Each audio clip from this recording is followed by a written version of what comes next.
Let's start off with who's inactive this week. Okay. I saw Tapper was. Tapper is inactive this week? Yeah, well, he has sickle cell anemia. So, I see. Ryan Clark can't play in my high house. altitude. Yeah. So he's definitely out for that game. Unless they want to risk his life. So he's not even traveling with the team. He can probably travel there. He just can't do physical. Yeah, physical activity. Okay, there. Physical activity. Like strenuous physical activity. Yeah, I mean, obviously we know that Skandrick is out. He had surgery on Tuesday. He had a plate inserted in his hand. He broke his hand. On that big hit? Or? On the big hit. Yeah. And how? He hit him with his shoulder. I don't know. He hurt his hand. Okay. So it looks. He did talk about how yesterday after the surgery he felt really, really good, or Tuesday after the surgery he felt really, really good. He was going to make a push to play this weekend. Okay. But it's not likely. He's probably more than likely going to play week 3. It's a Monday night game. But we got a replacement for him. We do.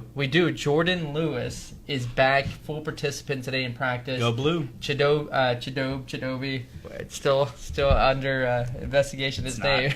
It's so he's also listed, but he was a full participant today. We know Hitchens is still out. So really, we did lose Skandrick, but other than that, T. Will got hurt at the beginning of the game. He played through the game. He was listed on the injury report. What about the other side of the ball? The other side of the ball, they're in a lot. You mean the Broncos, right? Yeah. Okay.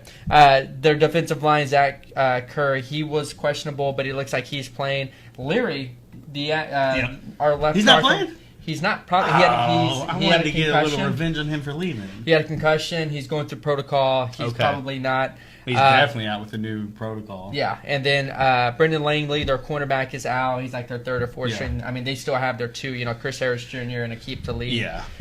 But their starting safety, Darian Stewart, he is questionable. Okay. Well, that's big because he played well. Yes, and so he may not play. That's a 50-50 proposition. That's what questionable is. And keep in mind, the NFL is making each team a little more accountable for what they're listing. So if he's questionable, that's a true questionable. Yeah, because they took out probable. Yeah, so if he's questionable, then there's a good chance he won't play.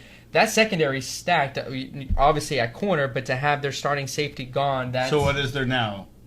Playing, questionable, and out?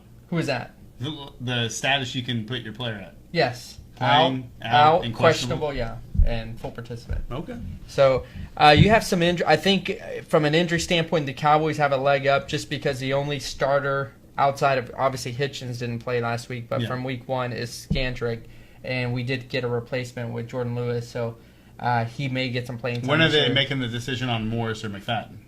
That's Is that going to be another game time? Because that didn't come out till about 3 p.m. So again, what they were saying, it's going to be who matches up better. So that Jerry said that Alfred Morris McFadden was a last-second decision. Like they were going back and forth. I know, because when I told you at the tailgate, you're like, what? Yeah, and I would expect, I think they're going to give McFadden. But with more people being out, they might put both of them in. What do you mean? Well, I mean, with Skandrick out, Hitchens out, and yeah, but they'll probably make Lewis active. Right? Oh, that's right. So it'll be close. I think McFadden. Well, and Tapper. Yeah, if Tapper, then that that may leave both of them. That may leave some leeway there. So we'll see. I think McFadden will probably get the nod. Okay. I've got 2 keys to the game. Okay. One on offense, one on defense. I'm going to go defense first. We've got to put pressure on Trevor Siemian because he's not a good NFL quarterback. When he gets pressure, he throws the ball away, up for grabs. So if we can get pressure on Siemian, it's going to be a long, long game for the Broncos.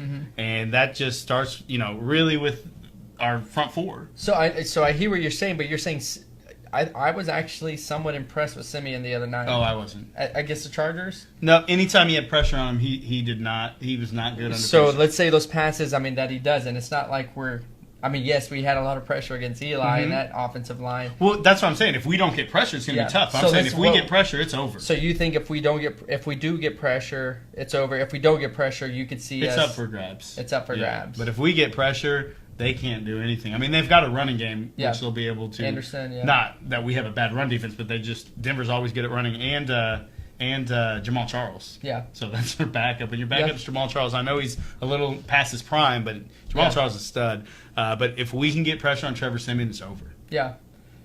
Not that that's an easy task. Yeah. I'm just saying that needs to be our focus this week. Yeah, and I think from an offensive standpoint, so with this defense, we're going to have to run the ball, obviously.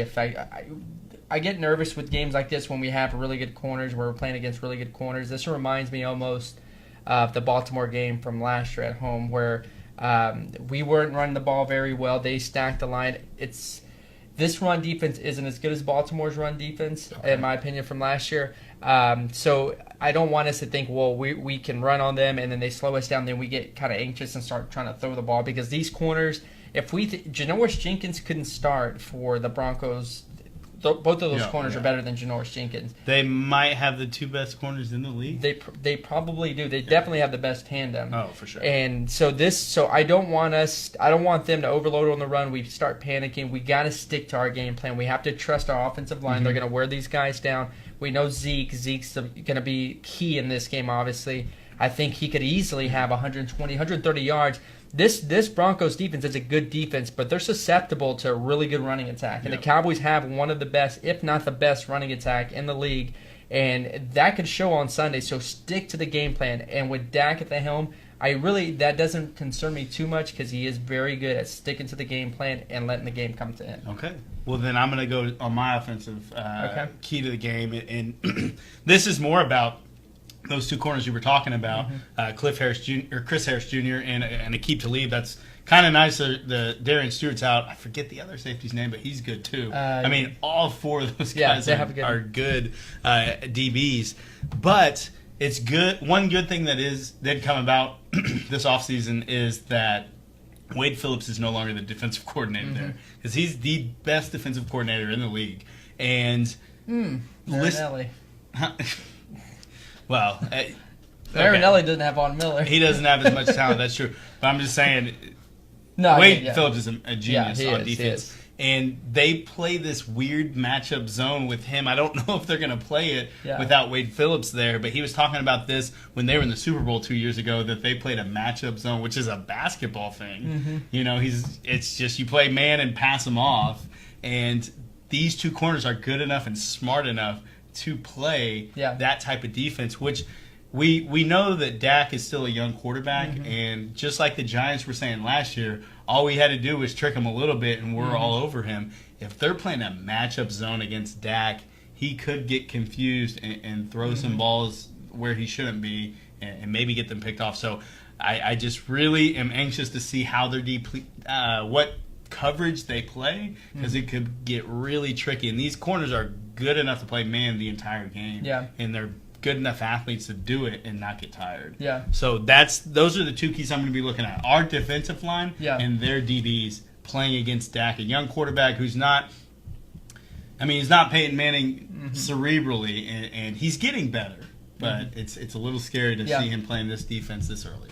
One of the other things I think that's going to obviously have a big impact, we saw how dominant the Cowboys were with the Giants on time of possession. I think they only had 9 minutes of TOP in the first half. The Giants offense did. But the Broncos, they're really good at getting teams off the field, and that helps flip their TOP. We're kind of the opposite. We're really good at staying on the field. Their defense is really good at getting them off the field. But from a TOP standpoint for the Chargers and Broncos, it looked very similar to the Cowboys-Giants. 34 minutes. For the Broncos, 25, 47, something like that for the Chargers. So that TOP is going to be a key factor. That means either we're staying on the field or we're not staying on the field. That defense is getting us off, and Simeon is also being Simeon is being having an impact on our defense. So we might even we'll see Osweiler. No, we won't. I was really actually impressed with Simeon the other day. I think he's going to be the starting quarterback for all of this year's, if obviously barring injury. But I'll say this: whoever wins time of possession this game will win this game.